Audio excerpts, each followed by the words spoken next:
GeM TV ஆன்மீக அன்பர்களுக்கு வணக்கம். மீண்டும் உங்களை சந்திப்பதில் மிக்க மகிழ்ச்சி அடைகின்றோம். மாதங்களில் உயர்ந்தது மார்கழி மாதம் என்பார்கள். அதனால்தான் மாதங்களில் நான் மார்கழியாக இருக்கின்றேன் என்று ஸ்ரீ கிருஷ்ண பகவானே கூறியிருக்கின்றார். மேலும் ஸ்ரீ கிருஷ்ண பகவான் கீதையில் மார்கழி மாதத்தை பற்றி தேவர்களின் மாதம் என்றும் சொல்லி இருக்கின்றார். தெய்வீகமான மார்கழி மாதத்தில் அதிகாலையில் எழுந்து அழகாக கோலம் போட்டு சாணத்தால் பிள்ளையார் வைத்து கோலத்தை பூக்களால் அலங்கரித்து மார்கழி மாதத்தை நாம் வரவேற்கின்றோம். பீடு என்றால் பெருமை என்று பொருள். ஆனால் நாளடைவில் இந்த பீடு என்ற வார்த்தை மருவி பீடை என்றானது. எல்லா துன்பங்களும் நீங்கி தை மாதத்தில் இருந்து புது வாழ்வு மலர வேண்டும் என பிரார்த்திக்கப்படும் மாதமும் இந்த மார்கழி மாதம்தான். ஆண்டாலும் மார்கழி 30 நாட்களும் பாவை விரதம் இருந்துதானே பெருமாளை மணந்தாள். எனவே இப்படி சிறப்பு வாய்ந்த மாதமாக மார்கழியை பற்றி பரதத்தின் மூலமும் ஆன்மீக சொற்பொழிவு மூலமும் காண இருக்கின்றோம். வாருங்கள் நிகழ்ச்சிக்கு செல்வோம். ஸ்ரீயப்பதியான சர்வேஸ்வரன் உலக மக்கள் உஜ்ஜீவிக்கும் பொருட்டு கலியுகத்தில் அவரது பட்டத்து மகரிஷியான பூமி பிராட்டியை ஆண்டாளாய் அவதரித்து தான் வராக அவதாரத்தில் உபதேசித்த முக்கரணங்களால் தன்னை ஆசிரிக்க கூடியதான விஷயங்களை அருளி செய்து வா என்று நியமிக்க, அதன் பொருட்டு ஆண்டாள் நாச்சியாரும் கலியுகத்தில் அவதரிக்கிறாள். கோதா பிராட்டியாக வளர்ந்து திருப்பாவை 30 பாசுரங்களை இயற்றுகிறாள். அந்த 30 பாசுரத்தையும் கயிறை போல் கண்ணனையே கட்டி தன் பால் இழுக்கிறாள். அதனால் அவளுக்கு ஆண்டாள், கண்ணனையே ஆண்டதனால் ஆண்டாள் எனும் பெயர் பெற்றாள். இந்த மார்கழி 30 நாளும் பாவை நோன்பிருந்து பறை எனும் மோட்சத்தை பெற்று நம் அனைவருக்கும் கொடுக்கின்றாள். அதை நாம் ஜெம் டிவி மூலமாக பார்த்து கொண்டிருக்கின்றோம். இன்று 24வது நாள் பாசுரம். அன்றைய இவ்வுலகம் மலந்தாயடி போற்றி, அன்றைய இவ்வுலகம் மலந்தாயடி போற்றி, சென்றங்கு தென்னிலங்கை செற்றாய் தீரல் போற்றி, பொன்ற சகடம் உதைத்தாய் புகழ் போற்றி, பொன்ற சகடம் உதைத்தாய் புகழ் போற்றி, கஞ்சு குனிலாய் எரிந்தாய் கழல் போற்றி, குன்று கூடையாய் எடுத்தாய் குணம் போற்றி, வென்று பகை கெடுக்கும் நின் கையில் வேல் போற்றி, என்றென்றும் சேவகமே ஏத்தி பறை கொள்வான், இன்று யாம் வந்தோம் இரங்கலோரெம்பாவாய். வாமன அவதாரத்தை இந்த 30 பாசுரங்கள்ல 3 இடத்துல பாடுறா. முதல் 10 பாடல்ல 3வது பாசுரமாகவும், அடுத்த 10 பாடல்களிலும் 30வது 21 முதல் 30வது பாசுரம் வரையில் இந்த பாசுரத்தில் ஓங்கி உலகளந்த உத்தமனை பாடுகிறாள் ஆண்டாள். அதாவது வாமனனாக வந்து அவதரித்து இந்திராதி தேவர்கள் இழந்த சொத்துக்களை மீட்டு கொடுத்தாய் என்று அப்படிப்பட்டதான உனது கரங்களுக்கு வாழ்த்து தெரிவிக்கின்றேன் என்று சொல்கிறார். இதற்கு முந்தைய முன் பாசுரத்தில் எவ்வாறு வாய் திறக்க வேண்டும், எவ்வாறு கண்களை திறக்க வேண்டும் என்று பாடிய ஆண்டாள் நாச்சியார் அடுத்ததாக எவ்வாறு எழுந்து சிம்மாசனத்தில் அமர வேண்டும் என்று சொல்கிறாள். இப்பொழுது கிருஷ்ணனோ எழுந்து வந்து சிம்மாசனத்தில் அமர்ந்து விட்டார். அமர்ந்த பின்பு அவருக்கு கைகளுக்கும் கால்களுக்கும் கண்களுக்கும் அவர் கையில் இருக்கக்கூடிய வேல்களுக்கும் போற்றி போற்றி போற்றி என்று அவரை வாழ்த்துவது போல் இந்த பாசுரத்தை அமைத்திருக்கிறாள். வாமனனாக எம்பெருமான் அவதரித்து வருகிறார்.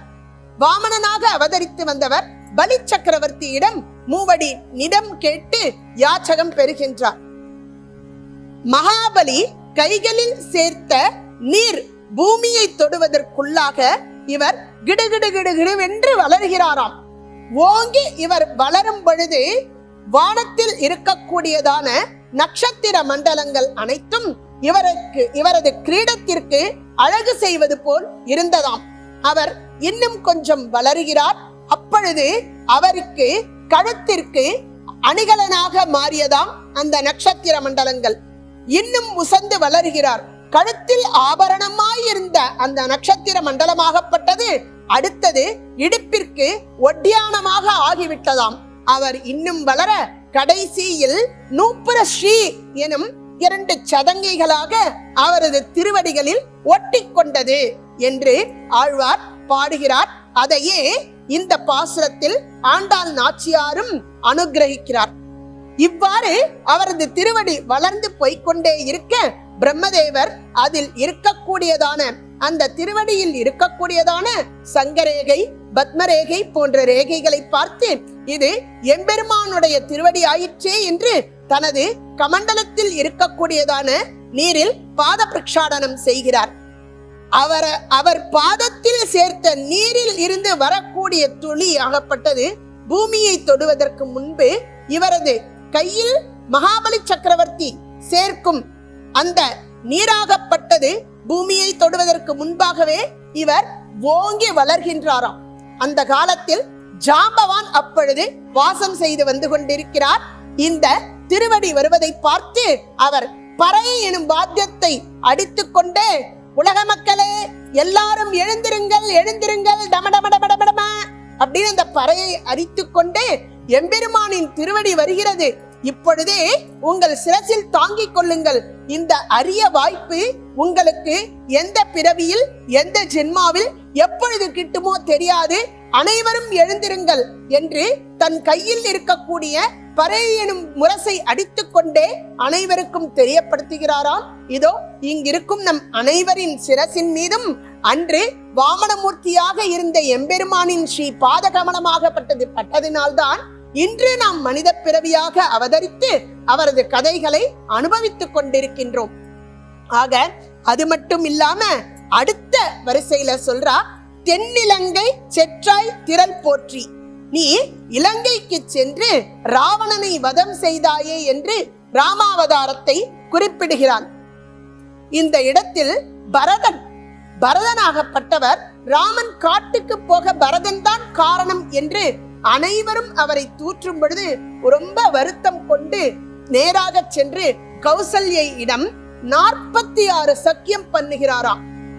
அம்மா, நான் அண்ணாவை போக சொல்லவில்லை, அண்ணாவாகவே எதற்காக சென்றார் என்று தெரியவில்லை, இதற்கு நான் காரணம் அல்ல, எனது தாயார் தான் காரணம், நான் எந்த விதத்திலும் காரணம் அல்ல என்று எவ்வளவு சொன்னாலும் கேட்கவில்லை.